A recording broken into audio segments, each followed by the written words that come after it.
그런데도 여전히 제 말을 믿지 않는 분들이 많으세요. 그때 소금은 만병의 근원처럼 취급을 받았어요. 당시에는. 지금보다 더 심했죠. 모든 한국인의 질환의 근원을 소금으로, 주범으로 몰아갔어요. 근데 단 하나 되게 재밌는 게 하나가 나왔는데, 안녕하십니까 구독자 여러분, 후쌤입니다. 제가 소금은 반드시 먹어야 된다 이렇게 말씀을 드리는데, 여전히 교육에 의해서 혹은 들은 얘기에 의해서 혹은 병원에서 하는 이야기에 의해서 저염식이 당연히 건강한 거 아니야? 이렇게 생각하는 분들이 계세요. 제가 혈액의 볼륨을 늘리기 위해서, 즉 혈액 내에 수분이 충분히 있어야지 심장이 잘 작동을 하고 조직이 수분을 받을 수가 있어요. 그래서 혈액의 볼륨이 약한 사람들은 반드시 좋은 소금을 섭취를 해야 된다 말씀을 드렸어요. 그런데도 여전히 제 말을 믿지 않는 분들이 많으세요. 저는 경험적으로 소금을 제가 먹어봤을 때도 그렇고 그냥 물 먹을 때에 비해서 확실히 수분 대사가 더 빠르게 일어나요. 그리고 환자들을 통해서도 소금의 중요성을 많이 느끼고 있습니다. 원장님, 아침에 따뜻한 소금물 한 잔 먹고 계단 오르기를 하니까 손발도 따뜻해지고 혈액순환이 되는 것 같아요 라고 이야기를 해줍니다. 그럼 분명히 소금이 이점이 있는데, 이 소금이 나쁘다 하는 얘기는 도대체 어디서부터 시작이 됐고, 우리 머릿속에 있는 짜게 먹으면 안 돼 라는 이 상식은 어떻게 만들어졌을까요? 국내에 이 논리가 퍼진 것은 2012년에 식품의약안전처, 식약처죠. 거기서 나트륨 줄이기 운동본부를 설립을 합니다. 그 근거가 뭐냐면 WHO의 하루 나트륨 권장량이 2g이었어요. 근데 식약처에서 딱 조사를 해보니까 한국인은 훨씬 더 많이 먹네. 김치도 먹고 짠 국물도 먹고 소금을 여러 음식에 사용해서 먹다 보니 권장량보다 한참 많이 먹는구나. 이게 고혈압의 원인이고 각종 질환의 원인이야. 그래서 WHO의 권장량을 따라서 하루 섭취량 2g 나트륨 기준으로, 그러면 소금으로 따지면 한 5g 밑으로 먹어야 됩니다 라고 캠페인을 하기 시작합니다. 그때 우리 머릿속에 들어온 거예요. 짜게 먹으면 안 된다라는 게 상식으로 들어온 거죠. 그때 소금은 만병의 근원처럼 취급을 받았어요. 당시에는. 지금보다 더 심했죠. 한국인이 짜게 먹어서 위암 발병률이 높아. 모든 한국인의 질환의 근원을 소금으로, 주범으로 몰아갔어요. 그리고 그때부터 학교 급식 같은 것들이 점점 싱거워지기 시작한 거죠. 한국인의 나트륨 섭취량의 기준이 WHO의 권고였단 말이에요. 2g만 먹으라 했으니까 한국이 그걸 따른 거예요. WHO의 권장 기준은 어떻게 해서 만들어졌을까요? 2003년에 만들어졌는데 서구인 기준으로 만들어졌어요. 그 당시에 서구인들의 나트륨 섭취량은 우리처럼 이렇게 소금을 많이 먹어서 생기는 게 아니고 가공육, 햄, 소세지, 햄버거, 치즈, 소스, 빵, 이런 가공식품에 소금이 워낙 많이 포함되어 있다 보니까 그걸 타겟으로 만든 거예요. 외국에 가서 햄이나 과자 같은 거 먹어본 분들은 아실 거예요. 우리가 생각하는 것보다 너무 짜죠. 식품 회사들이 거기에다가 소금을 굉장히 많이 넣고 있었어요. WHO 기준으로 봤을 때 이런 음식들이 과잉됐을 때 분명히 사망률이 높아지더라. 사실 거기에는 소금만 있는 게 아니고 가공육, 첨가물, 다른 것들이 많이 포함이 되어 있잖아요. 그래서 이런 음식들을 타겟으로, 식품 회사를 타겟으로, 야, 너희들 소금 많이 넣지 마. 소금 양이 너무 많았을 때는 분명히 심혈관 질환에 마이너스가 발생하긴 해요. 근데 사람들한테 계몽을 할 수가 없잖아요. 그래서 식품 회사를 타겟으로 너희들 이 기준치 이상 넣지 마 라고 권고안을 만든 거예요. 근데 그 권고안의 기준 자체가 잘 안 따른다는 전제하에 굉장히 보수적으로 최소한의 양으로 규정을 했습니다. 더 낮아져서 생기는 문제보다 높아서 생기는 문제가 더 클 것이라는 전제가 있었어요. 실제로 서구인들은 원체 가공식품을 많이 먹고 있었기 때문에 거기에 든 소금을 줄였을 때 약간의 효과가 있었을 수도 있어요. 2003년 이후로, 국내에서는 2012년 이후로 소금이 많으면 안 된다라는 논리가 자리를 잡았습니다. 근데 재밌는 연구 결과가 하나가 나왔어요. 언제? 2016년에 나왔는데 캐나다 맥마스터 대학에서 퓨어 연구라고, 약자로 퓨어 연구였는데, 이게 어떤 연구냐면 이 대학에서 사람들의 생활을 전반적으로 한번 조사해 볼 거야.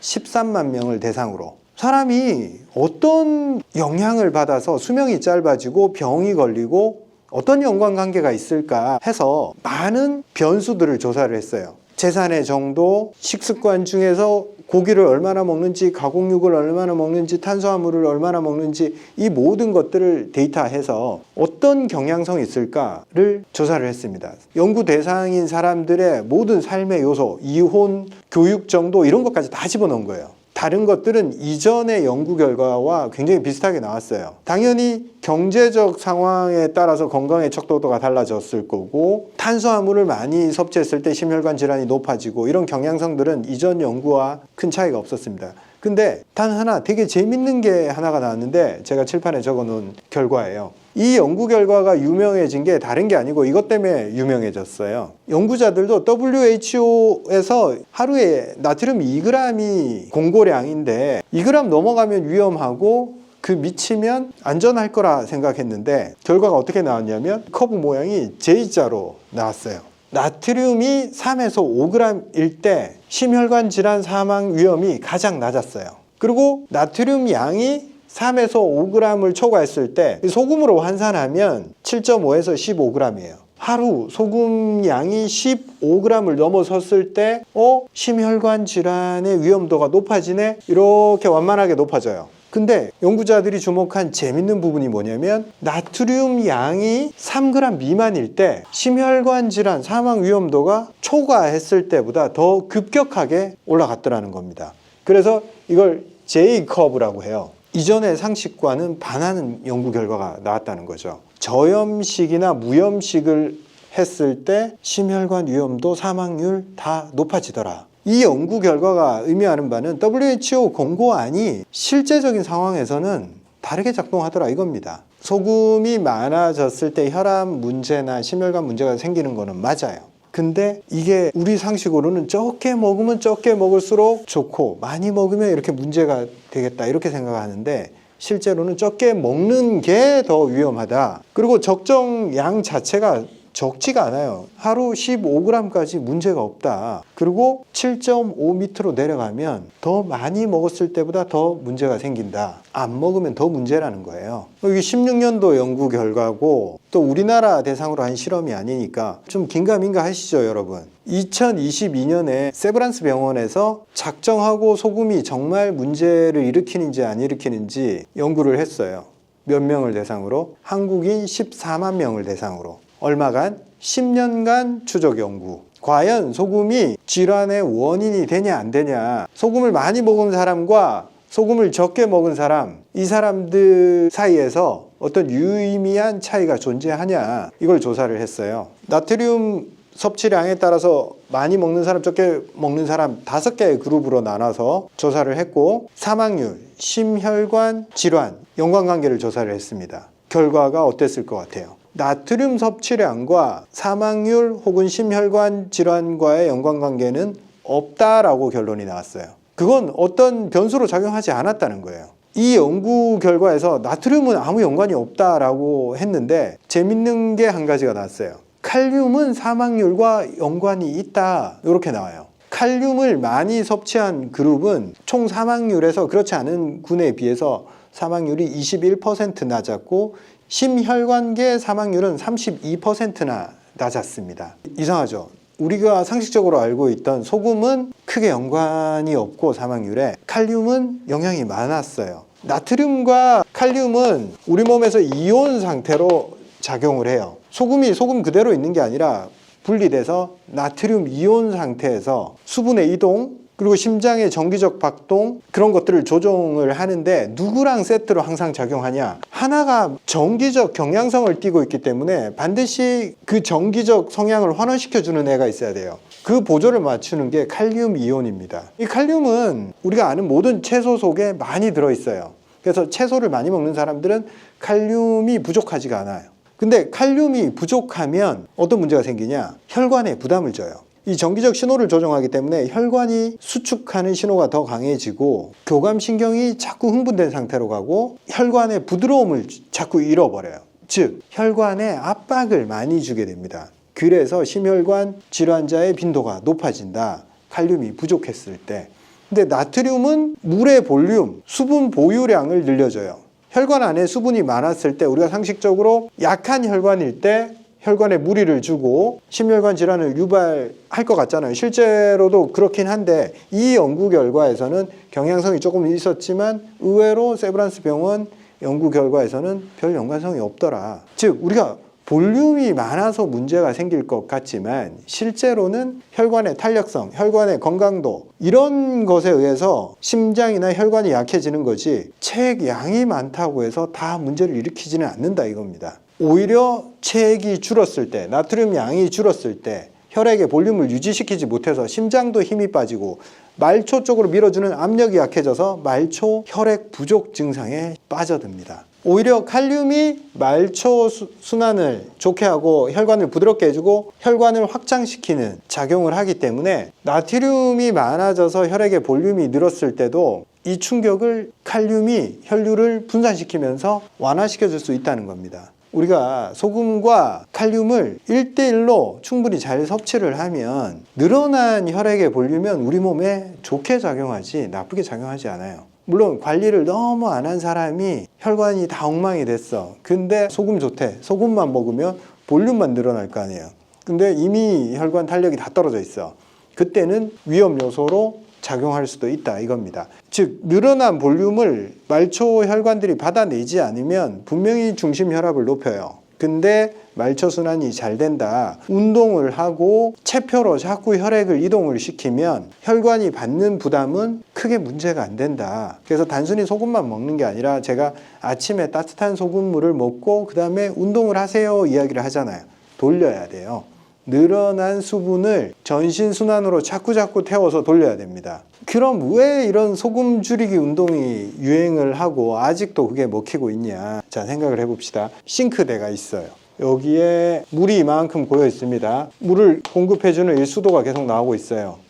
빠져나가는 배수구가 있죠. 물만 계속 늘리면 어떻게 돼요? 넘쳐 흐르죠. 빠져나가는 구멍이 제대로 되어 있지 않으면 물은 넘쳐 흐르게 되어 있어요. 우리가 소금을 늘린다는 것은 이 풀을 늘린다는 거예요. 내 몸의 수분의 총량을 늘리겠다는 의미예요. 늘어난 수분은 우리 몸에 플러스예요. 왜? 세포는 늘 물을 필요로 하기 때문에. 근데 그 압력을 빼주고 이동시키는 라인이 막혀 있을 때 그때는 사고가 나. 터져요. 넘쳐요. 비유하자면 고속도로에 차가 꽉 막혀 있을 때 우회로가 있어야 됩니다. 톨게이트로 빠져나가서 아직 한산한 도로로 분산을 시켜주면 총량이 다 빠져나가면서 이동이 원활해집니다. 근데 나가는 길목을 다 막아놨어. 그러면 이 정체가 풀릴 수가 없어요. 여기서 완전히 멈춰버립니다. 혈관 안에서 일어나는 일도 똑같아요. 늘어난 총량을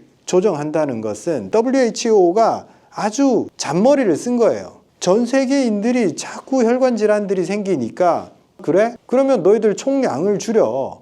그러면 터질 일도 없잖아. 한 일면만 본 거예요. 가장 간단하게 압력을 줄일 방법이 뭐냐라고 손쉬운 방법을 찾아낸 거예요. 근데 사실은 양은 문제가 안 되는 건데 잘 이동을 하기만 하면 기름진 음식을 먹고 식습관이 서구화되고 가공식품이 발달하면서 말초 순환이 안 되니까 사람들이 혈관 질환이 자꾸 발생을 하는 거예요. 혈압, 당뇨, 고지혈증 이런 것들이 자꾸 발생하면서 혈압이 높아지네. 혈액의 볼륨이 너무 많아. 혈액 볼륨 줄이자 해서 소금 줄이기 운동을 한 겁니다. 소금이 원인이 아니라 혈관을 지저분하게 만든 그 식습관이 원인인 거죠. 혈관을 막은 원인들을 찾아내야 되는데 소금이 혈관을 막지는 않았어요. 오히려 깨끗한 물이 많아야지 그 막힌 혈관들을 청소해낼 수가 있습니다. 그리고 조직 곳곳에 쌓인 노폐물들은 우리가 운동을 하고 림프를 순환을 시켜야지 빠져나가고 에너지원으로 쓰입니다. 안 움직이는데 그걸 누가 갖다 써요?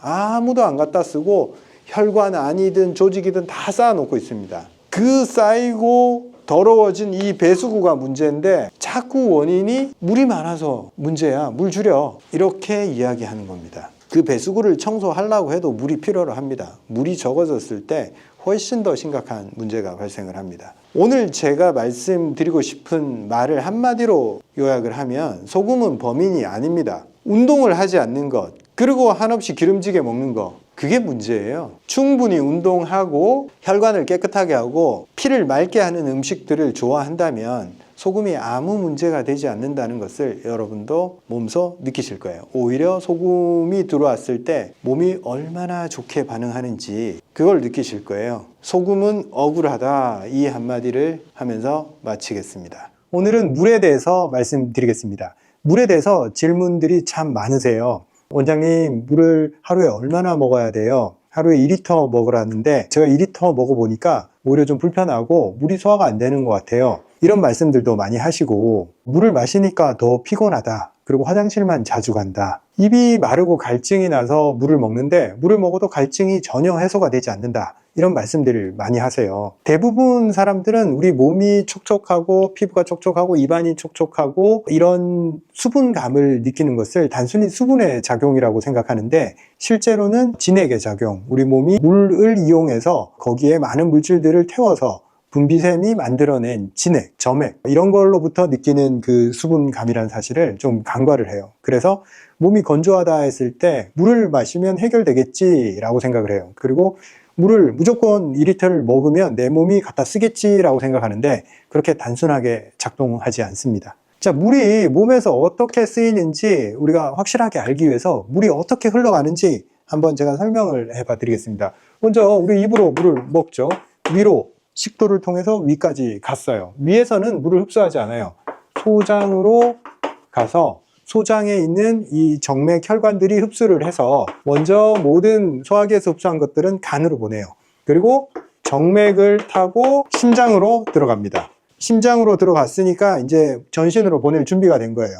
근데 그냥 보내지 않고 폐에 들어가서 산소를 태워서 혈액을 통해서 수분을 모세혈관, 여기까지 보내는 게 이제 큰 동맥이 하는 역할이겠죠. 심장에서부터 큰 동맥을 통해서 내 몸에 필요한 조직 근처에 가면 큰 혈관으로 가는 게 아니라 이렇게 굵은 혈관이 가다가 쫙쫙쫙 나뉘면서 아주 작은 혈관들로 분지가 됩니다. 그리고 세포 근처에서 이렇게 뿌려줍니다. 세포 주변에. 요거까지를 뭐라고 하냐면 조직액으로 들어갑니다. 조직액. 구체적으로 말하면 세포외액이라고 해요. 세포가 있으면 모세혈관이 요 주변에까지 도달을 시켜주는 거예요.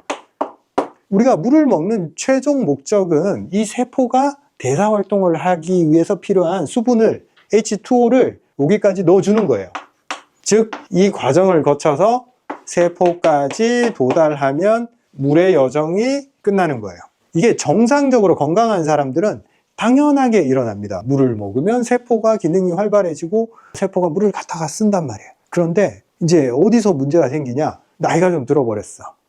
거기서부터 문제가 생기는 거죠, 항상. 쉽게 얘기하면 심장과 혈관이 약해지는 나이가 됐고, 우리가 한방적으로는 기와 혈이 딸리는 나이가 됩니다. 이게 문제죠. 기는 뭐라고 했어요? 기는 우리 몸에서 에너지를 흡수하고 에너지를 방출하는 역할을 한단 말이에요. 가장 많이 사용되는 게 위에서부터 기가 있어야지 소화 흡수를 하고 위가 따뜻해지고 음식을 이렇게 소화해낼 수 있는 거죠. 그런데 우리 물을 먹었잖아요. 기가 약한 사람들, 근육이 약하고 위장이 힘이 없는 사람들, 물을 먹고 여기까지 가야 되는데 1차 단계에서 딱 걸려버려요. 물이 위장에 저류합니다. 그래서 물을 2리터 먹어야 돼요 해서 물을 열심히 먹는데 배에서 꿀렁꿀렁 물소리만 나. 이건 무슨 얘기예요? 그냥 여기에 멈춰 있는 거예요. 여기에 멈춰 있으면 괴롭기만 해. 위가 무거워지고 위가 처지는 것 같고 물을 먹었는데 소화가 안 되는 것 같고, 한방적으로는 이렇게 저류된 수분을 담음이라 그래요. 몸에 쓰이는 좋은 수분과 영양소가 아니라 정체돼서 부정물이 되는 거예요. 오염된 물. 그래서 물을 먹어도 소용이 없다. 기가 허한 사람들은. 또 물을 먹었는데 심장이 힘이 약해. 펌프잖아요. 물을 돌리고 혈액을 돌리는. 우리가 물을 먹든 영양소를 먹든 흡수를 해서 그 다음 혈관에 들어가면 심장의 힘으로 다 돌려야 돼요. 그런데 혈관 안에 물이 많이 머무르게 돼. 여기서 벗어날 수가 없는 거예요. 모세혈관 단위로 들어가고 조직액으로 넘어가야 되는데 심장에 부담만 주면서 혈관 안에 많이 몰려있어. 모세혈관들이 고장이 나서 그래.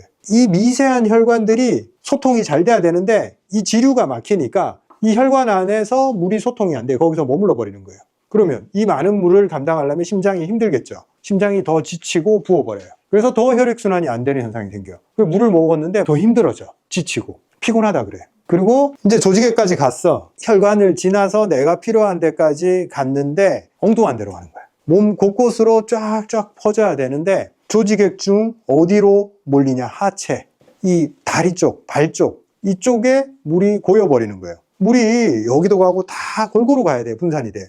희한하게도 혈관 시스템은 그렇게 만들어져 있어요. 우리가 이게 하나의 어떤 몸이 그릇이라면 당연히 물은 제일 밑으로 내려가겠죠. 근데 혈관은 분산 능력이 좋기 때문에 위에 있고 밑에 있고 이 차이를 극복을 해요. 그래서 물이 밑으로만 쏠리질 않아요. 그런데 혈관 시스템이 좀 문제가 생긴 사람은 하체 쪽으로만 몰려. 그래서 물이 확 밑에 몰려있고 맨날 다리가 부어있고 거기에 머물러 버리는 거지. 결국 이 조직액에 저류가 생기는 거예요. 물의 형태로. 이게 결국 심장의 힘이 약한 것도 연관을 주는데 모세혈관도 힘이 약해졌고 림프절도 찌꺼기로 많이 막혀 있는 거예요. 안 좋은 걸 많이 먹고 혈관에 찌꺼기들이 많이 껴 있으니까 이 소통이 안 되고 머물러 있는 그런 현상이 강해지는 거예요. 혈관 안에 수분이 많이 남아 있었을 때 나타나는 증상 중에 한 가지가 자꾸 소변이 마려워요. 혈관 안에 너무 많은 볼륨의 물이 남아 있으니까 심장이 자꾸 부담을 느끼잖아요. 그러면 명령을 내려. 이뇨작용을 시켜요, 자꾸. 나 지금 힘들어. 그래서 수분을 좀 빼내야겠어. 그래서 신장에 소변 빼는 신호를 자꾸 줘요. 혈액 중에 있는 수분의 양을 줄이기 위해서. 그럼 아까 말했듯이 혈관 안에 왜 물이 그렇게 많이 남아있냐? 이 모세혈관들로 이동이 잘 안 되니까 큰 동맥에 많이 몰려 있는 거예요. 이건 안 좋아, 안 좋아, 부담스러워 하니까 소변 신호를 자꾸 내놓는 거예요. 그래서 나이가 딱 들었을 때 심장이 약해졌을 때 밤에 깨서 자꾸 가게 돼. 밤에 심장이 이제 천천히 뛰고 약하게 뛰어야 되는데 혈액 내에 수분이 너무 많은 거예요. 그래서 부담스러우니까 심장이 그걸 버티지를 못하니까 자꾸 낮춰버리려고 하는 거예요. 물을. 압력을 낮추려고 자꾸 빼내려고 하는 거예요. 별로 나오지도 않는데 자꾸 오줌 누러 가는 거예요. 자, 그리고 한방적으로 우리의 몸의 시스템은 기혈수 시스템에 의해서 돌아간다 말씀드렸는데 이 수, 진액, 결국 최종적으로 우리 몸에 쓰이는 물은 진액의 형태라고 했잖아요. 세포까지 도달해서 이 세포가 대사의 산물로 뭔가 분비물을 내놓든 세포 기능을 활성화시키든 최종 쓰이는 형태를 우리가 진액이라고 얘기를 해요. 그래서 우리가 흘리는 땀도 세포가 만들어낸 거고 우리가 내놓는 소화액, 침, 모든 게 다 세포가 내놓는 거예요. 그냥 물을 먹었다고 그 물이 이렇게 나오는 게 아니란 말이지. 세포에 쓰이는 게 진액인데 우리가 마신 물이 진액의 형태까지 도달하기 위해서는 누가 도와줘야 된다? 기혈이 충만해야 된다. 근데 기혈이 약해진 사람들, 소화 능력이 약해졌고 혈액, 심장의 능력이 약해졌고 혈액의 운반 능력이 약해지니까 거기까지 가지를 못한 거예요. 여기까지 안 가고 다 여기서 다 끝나는 거예요. 단순히 물을 많이 마셔라 이런 데 집중을 하면 안 돼요. 먹어봐야 소용이 없다는 말이죠. 시스템상에 물이 쓰임이 일어나지가 않아요. 그래서 나의 어떤 부분이 문제가 있어서 내가 물을 제대로 처리를 하지 못하냐 이걸 확인을 하고 시스템을 복구를 하려고 해야 돼요. 그래서 오히려 이 물이 아니라 기혈에 집중을 해야 돼요. 그래서 기혈의 내 상황을 살펴서 물을 먹어야 된다는 거죠. 그래야지만이 물이 제대로 쓰일 수 있고 물을 잘못 먹었을 때 생기는 부작용을 피할 수가 있어요. 천편일률적으로 물을 2리터 먹어라 이런 개념에서 벗어나야 됩니다. 자, 먼저 기가 약해서 물이 위장에 정체가 된다. 이 부분부터 먼저 해결을 해야 돼요. 어떤 사람들이 이렇냐? 기가 약한 사람들. 근육이 가늘어요. 근육이 가늘고 추위를 많이 타고 몸의 열 생산이 약하단 말이죠. 그러면 어떻게 해야 되겠어요? 이 위장에 온도가 약하고 물이 정체가 되는데 찬물을 벌컥벌컥 먹으면 되겠어요? 절대 안 되는 거죠. 사실 이분들은 2리터를 먹으면 안 돼요. 물이 위장에 정체되어 있을 때는 일단 물을 땡겨 하지를 않아요. 이런 분들은 물이 당길 때 먹어야 돼. 갈증이 날 때 많이 먹을 수 있나? 아니에요. 조금씩, 한 번에 조금씩 자주 먹으면 돼요. 그리고 온도에 신경을 많이 써야 돼요. 물은 당연히 최소한 미지근하거나 좀 따뜻한 정도가 좋고 심지어는 체온을 잘 살펴야 돼요. 내가 추울 때 물을 먹으면 따뜻한 물을 먹어도 그 물이 딱 정체가 돼버려요. 원체 온도가 떨어지기 때문에 위장의 온도가 내 몸의 체온을 높여서 도와줘야 돼요. 그래서 물을 먹을 때 내가 좀 춥다 느낀다 혹은 여기가 좀 선선한 공간이다 그러면 일단 옷을 좀 껴입어요. 그래서 선선한 기가 좀 없어졌다 이때 물을 드셔야 돼요. 물 하나 먹을 때도 좀 까다롭다 싶지만 그래야지 탈이 안 나는 사람들이에요. 그리고 이런 분들은 기가 약해서 위장의 온도가 약하다 굉장히 묽은 소화액을 내놔요. 그래서 소화가 지연이 잘 일어나요. 위장에 음식뿐만 아니라 찌꺼기들이 많이 남아있기 때문에 물을 여기다가 또 더 보탠 상태에서 소화를 하면 소화액이 다 희석이 돼버려요. 안 그래도 약한 소화액인데 밥 먹을 때 이분들도 잘 안 넘어간단 말이에요. 그래서 물에 말아 먹거나 밥 먹을 때 목 넘김 때문에 자꾸 물을 먹는 경우가 있는데 조심하셔야 돼. 식사 중에는 물을 최소화시켜야 돼요. 근데 이분들이 또 여기가 뻑뻑하기 때문에 물을 안 먹으면 잘 못 넘기고 걸린단 말이에요. 그럼 어떻게 하겠어요? 많이 씹어서 침으로 걸쭉하게 만들어서 넘겨야 되는 거예요. 그러면 위장에서 나오는 소화액이 부족한 걸 미리 입에서 소화액을 좀 만들어서 죽처럼 만들어서 넣어주니까 여기에 정체되는 시간이 좀 줄어든단 말이에요. 그래서 정체가 잘 일어나고 위가 처져 있고 물이 저류하는 성향이기 때문에 자꾸 물을 집어넣으려고 하면 안 되고 음식을 먹을 때는 잘 씹어서 그렇게 드셔야 되는데 마른 음식들 있잖아요. 물이랑 같이 먹지 말라고 했지 마른 음식을 먹으면 바로 막혀버립니다. 촉촉한 음식을 좀 따뜻하게 조리하지 않거나 차거나 그런 음식들을 조심해야 되는 부류입니다. 자, 물을 먹었을 때 그렇게 위에 부담은 주지 않는다. 그런 분들은 여기까지는 잘 흘러가요. 소장에서 물이 문제를 일으키진 않아요. 그 다음에 여기까지도 잘 와. 그리고 이걸 타고 와서 여기까지는 간단 말이에요. 우리가 혈관 내에 수분이 존재한다 이렇게 한번 상상을 해보세요. 사람마다 이 혈액의 능력이 달라요. 그리고 혈액의 양도 달라요. 그걸 어떻게 알 수 있을까? 쉽게 알 수 있어요. 두 부류로 생각을 하면 됩니다. 혈액의 양이 많다는 기준은 과체중 그리고 고혈압. 혈액이 적은 사람은 반대겠죠. 저체중, 저혈압. 혈액이 부족한 사람이에요. 이런 사람들은 혈관 안에 들어있는 혈액이 어떻게 했어요? 묽겠어요? 끈적끈적하겠어요? 끈적끈적해요. 끈적끈적하고 점성도 높고 혈관에 찌꺼기들이 껴서 이 혈관을 막아서 문제가 되는 경우가 많아요. 이런 사람들은 혈액이 묽으면 묽을수록 몸이 가볍게 느껴지고 혈액순환이 잘 되고 혈압을 낮출 수가 있습니다. 그리고 반대로 혈관 안에 혈액이 부족해. 꽉 차 있어야 될 혈액이 반밖에 안 차 있어. 저혈압에 핏기가 없고 우리가 허혈이라고 얘기를 하죠. 창백하고 핏기 없는 사람들. 아침에 일어나지를 못해요. 힘들어서. 얼굴이 하얀 사람들이 많아요. 이쪽은 좀 얼굴이 붉고 잡티도 많고 그런 경향이 많고 이 사람들은 얼굴이 허여멀건해요. 자, 요거는 저혈압에 저체중. 이 두 부류가 물을 먹는 방식이 달라져야 됩니다. 자, 일단 요 부류부터 한번 봅시다. 요 부류는 혈관 안에 혈액의 양이 적기 때문에 수분의 양도 많아도 돼요. 많을 필요성이 있어요. 그리고 혈액의 볼륨을 늘려야 된다. 요걸 위해서 뭘 해야 되냐면 수분이 혈관 안에 많이 머무르게 하려면 간단해요. 나트륨을 많이 먹으면 돼요. 그래서 이런 사람들이 조금 허약 체질이기 때문에 소금 먹으면 안 된다, 저염식하고 막 그러는 경향이 있는데 큰일 나요. 이 사람들은 나트륨이 반드시 필요해요. 그래서 혈관 안에 수분의 양이 많아졌을 때 이 볼륨을 유지하고 혈압을 유지시킬 수 있고 추동력을 만들 수가 있어요. 이 심장이 혈액을 돌리는 데 있어서 혈관이 비어 있다고 생각해 보세요. 헛돈단 말이죠. 꽉 차 있어야지 심장도 한 방에 이렇게 밀어낼 수 있는데 뭔가 밀어낼 게 없어. 그러면 얘도 겉돌아 버려요. 금방 지쳐버리지. 그래서 이분들은 소금이 중요하다. 혈관 안에 혈액의 양을 늘리기 위해서 소금을 먹는 게 중요합니다. 그래서 제가 그런 분들한테 추천하는 것은 용융소금, 저희 제품 아니어도 괜찮습니다. 순수한 소금 형태로 만들어 놓은 제품들을 먹게 되면 아주 빠르게 수분 공급을 할 수가 있습니다. 이제 이분들은 물을 어떻게 먹어야 되는지 아시겠죠? 소금을 타서 먹으면 돼요. 기준은 500cc에 3g 정도의 소금을 넣으면 됩니다. 그러면 0.6%의 소금물이 되기 때문에 딱 적당해요. 먹으면 우리가 좋아하는 어떤 국물 정도의 간이 됩니다. 먹으면 물이 잘 흡수가 된다는 느낌도 받고 물이 미끌미끌한 느낌을 받아요. 이런 체질들은 물을 먹으면 물이 버겁다라는 느낌을 받는데 그 소금을 딱 타서 먹으면 물이 매끄럽게 넘어간다, 부드럽다 이런 얘기를 합니다. 그러면 이제 요분들이 문제예요. 과체중에 고혈압, 혈관 안에 찌꺼기가 많고 당에 노출이 쉽게 됩니다. 당을 많이 먹으니까 과체중이 됐고 당을 또 많이 먹고 혈당에 오래 노출되다 보니까 혈관 안에 염증이 잘 생겨요. 그래서 혈관이 깨끗한 게 아니고 끈적끈적하고 거칠고 상처도 잘 나고 혈관의 건강도가 많이 떨어져 있고 심혈관 질환에 많이 노출이 되고 뇌졸중, 고혈압, 당뇨, 우리가 말하는 성인병에 노출되겠죠. 그러면 이분들은 물을 어떻게 먹어야 되겠냐?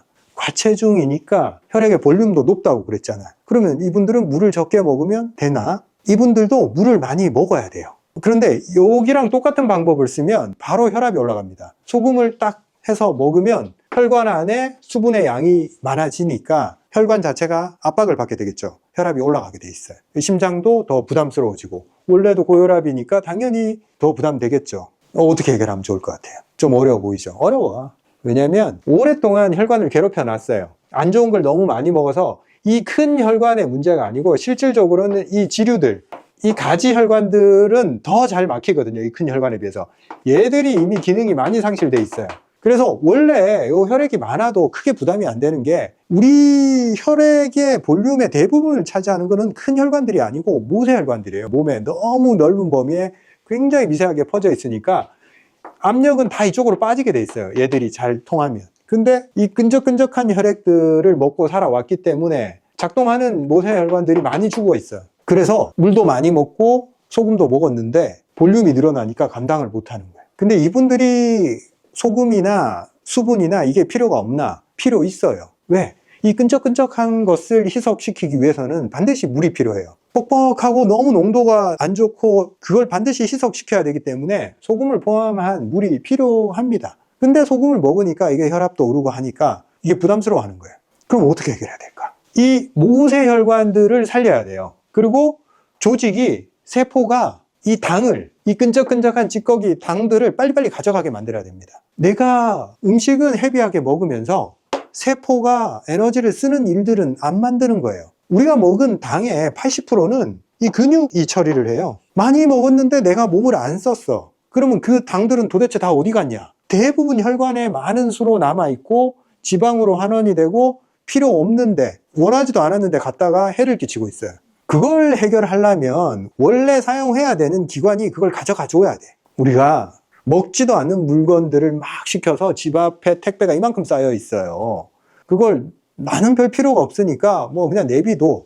그러면 집 앞이 엉망이 되겠죠. 그걸 치워내려면 어떻게 해야 되냐? 그거 필요한 사람들한테 갖다 주면 돼요. 내가 안 쓰는 거, 내 욕심에 의해서 그렇게 주문했던 거, 그거 나는 안 쓰니까 일단 필요한 대로 빨리빨리 갖다 줘야 돼. 그래야지 집이 깨끗해져. 요 혈관 끝에는 다 세포들이 있고 근육이 있잖아요. 갖다 쓴다 하면 막혀있던 혈관들이 다시 뚫리거나, 아니면 이거 못 쓰게 됐으면 우회로를 다시 만들어요. 새로운 혈관을. 그래서 쓰면 무조건 길이 생긴다. 갖다가 썼으면 이 찌꺼기들이 에너지원으로 쓰인다는 거죠. 그래서 이 사람들은 어떻게 물을 먹어야 되냐? 운동을 하면서 물을 먹어야 돼. 운동을 했다라는 사실은 어떻게 알 수 있냐? 몸에 땀이 나야 돼. 이 땀이 뭐라고 했어요? 누가 내놓는 거라고 했어요? 세포 활동의 결과물이다. 내 피부 끝까지, 모세혈관을 거쳐서 내 세포까지 전달이 됐다 라는 결과물이에요. 이때 물이 쓰임이 일어난다고요. 내가 운동도 안 하면서 물을 많이 먹고 소금 좋다길래 소금까지 해서 물을 섭취를 했어. 다 혈관에 머물면서 내 혈관을 힘들게 했는데, 내가 땀을 내고 운동을 하고 수분을 소비를 하고 세포 활동을 시켰고 당까지 끌어다 썼어. 그 다음에 물을 넣어줘봐. 청소되고 있는데 깨끗한 물을 넣어주는 거예요. 얼마나 좋겠어. 몸이 올시구나 한다고 혈압 안 올라가. 그 상황에서는. 왜? 내가 필요한 거, 좋은 게 왔구나 라고 느끼고, 이미 혈관 안에 볼륨이 줄어 있으니까 물이 들어오면 땡큐지. 자, 봅시다 여러분. 우리가 그냥 물 먹으면 좋다라고 단순하게 생각을 해요. 그 사람들이 건강을 위해서 물 2리터 얘기하면 그것만 기억해. 그게 아니라는 거죠. 어디서 물이 쓰이는지, 내 몸에 물이 혹시 정체되고 있는지 그걸 들여다보면서 사용을 해야 되는 거죠. 물의 올바른 사용 방법이라 할 수 있습니다. 시스템, 기혈이 제대로 돌아가지 않는데 물을 때려 넣는다고 해서 물이 진액으로 변하냐? 안 된다 이거죠. 택도 없다 이거죠. 그래서 내 기혈이 제대로 돌아가는지 시스템까지 신경 써가면서 물을 먹자. 그때는 물이 2리터든 3리터든 상관이 없어요. 운동하는데 물이 얼마나 많이 필요하겠어요. 필요할 때 넣어주자. 아까 이 사람들도 마찬가지예요. 갖다 쓰지도 못하는 이 허약한 위장 때문에 많이 줘도 못 써요. 그래서 위장이 힘이 좀 생기게 자꾸 상황을 만들어주고, 그 다음에 잘 먹는, 물이든 음식이든 잘 먹는 위장을 만들어주는 데 초점을 맞춰야지. 그런 거 생각 안 하고 뭐 2리터 먹어야지 되겠냐고. 이 사람 기가 약하다고 했잖아요. 그죠? 이 사람도 운동해야 돼요. 이 허약한 사람들은 땀을 흘리기 위해서 운동하는 게 아니고 근육을 만들기 위해서 운동을 하는 거예요. 근육의 볼륨. 결국 당을 갖다 쓰고 물을 갖다 쓰는 가장 큰 범위의 세포, 근육세포. 이 양을 늘리지 않으면 없어. 이 사람 가능성이 없어. 살찔 가능성도 없고 소화를 잘 시킬 가능성도 없고 물이 몸에 좋게 쓰일 가능성도 없어요. 근육 키우려고 운동해라. 이해됐어요? 과체중인 경우에도 운동을 한다는 전제하에 그러면 소금물을 먹는 게 좋으냐? 요거는 살짝 관찰을 해가면서, 만약 혈압에 문제가 있는 분들은 혈압을 재가면서 운동 후에 혈압이 어떻게 변화하는지, 그리고 그 상황에서 그냥 물을 먹었을 때 그리고 소금물을 먹었을 때 변화를 살펴봐야 돼요. 내가 운동 하루 했다고 해서 이 혈관들이 다 살아나고 근육세포가 물을 엄청 땡겨 가리라는 그런 생각을 할 수가 없잖아요. 그죠? 내 상황을 봐야 되는 거죠. 내 혈관이 뚫리는 정도. 그러면서 점점 이 소금물의 농도를 높여가도 괜찮습니다. 처음에는 살짝 해봐도 괜찮아요. 우리 환자들도 치료했을 때 심장이 튼튼해졌을 때 밤에 소변 보러 안 가더라 이렇게 바뀝니다.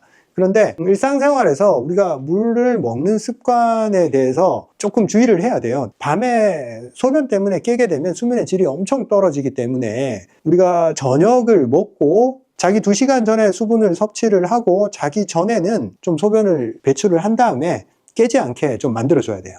그래서 우리가 수분 섭취량을 이렇게 높이는 것은 가급적 오전, 아침, 낮 이런 데 국한시켜야 돼요. 활동량을 거기에다가 많이 몰아서 하고 수분 요구량을 그때 많이 하는 거예요. 그러니까 수분의 시스템이 회복이 되면 내 몸이 물을 사용을 할 줄 알게 돼요. 물이 많았을 때 처리 능력이 높아지고 물이 적었을 때도 버틸 수가 있게 돼요. 근데 그 시스템이 없는 사람은 낮에도 물 요구량이 별로 없는데 밤에도 수분이 혈관 안에 너무 저류가 돼서 심장에 부담을 주니까 또 소변 보러 가고 싶고 이렇게 되는 거예요. 낮에 기능을 회복해 놓으면 밤에 버텨요, 웬만큼. 그래도 밤에 조금 소변을 안 보게 조절을 해줘야 돼요. 활동도 줄이고 수분 섭취량도 줄이고 밤에 걸맞게 행동을 해야 된다는 거죠. 자, 그리고 찬물, 더운 물. 우리가 아이스 아메리카노 먹고 요즘 분들, 그리고 물 먹을 때 그냥 물 못 먹죠. 얼음물 넣어서 시원하게 먹잖아요. 그죠? 대부분 이렇게 시원한 얼음물을 당겨 하는 이유가 몸 안이 갈증을 강하게 느끼고 있기 때문에 그렇습니다. 몸 안에 진액이 고갈됐기 때문에 건조하고 열감을 느껴요. 그래서 시원한 얼음이 들어왔을 때 기분 좋게 느낀단 말이죠. 그래서 자꾸 당겨 하는데 당장은 좀 시원하게 느끼겠지만 실질적으로 우리가 얼음을 피부에 댔을 때 어떻게 됩니까? 혈류가 들어오는 걸 제한을 하고 이 부분에 혈류 공급을 줄이게 하는 역할을 하죠.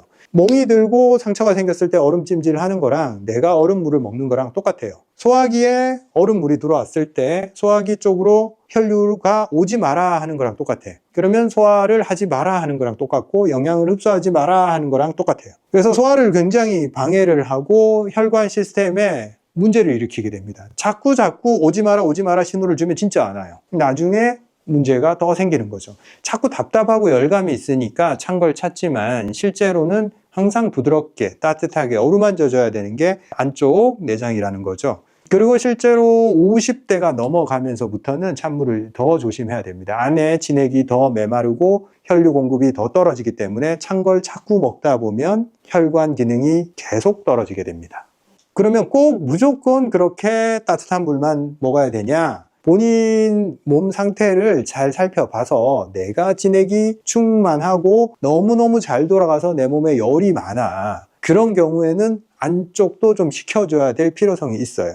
시원한 물을 마셨을 때 컨디션이 올라가고 운동 능력이 올라가고 그런 경우가 있습니다, 실제로. 저도 제가 허약할 때는 찬 걸 먹지를 못했어요. 먹으면 설사도 하고 컨디션이 떨어지니까. 근데 제가 운동량이 많아지고 루틴하게 계속 운동을 하다 보니까 열이 엄청 많아져서 냉각을 시켜야 되는 그런 상황이 존재하게 되는 거죠. 그럴 때는 얼음물까지는 아니더라도 좀 시원한 물 정도 마셔주는 것은 오히려 체온 조절에 이점이 있기 때문에 그런 상황에서는 괜찮아요. 근데 그렇지 않은 분들이 자꾸 찬물 먹으니까 문제가 되는 거죠. 자기가 운동량도 많지 않고 단순히 혈액순환이 안 되고 몸에 진액이 메말라서 이 갈증을 느끼는데 자꾸 찬 걸 넣어주면 안이 점점 더 메마르는 그런 상황으로 갑니다. 내가 입이 마르다 하면 찬 거 먹지 마세요.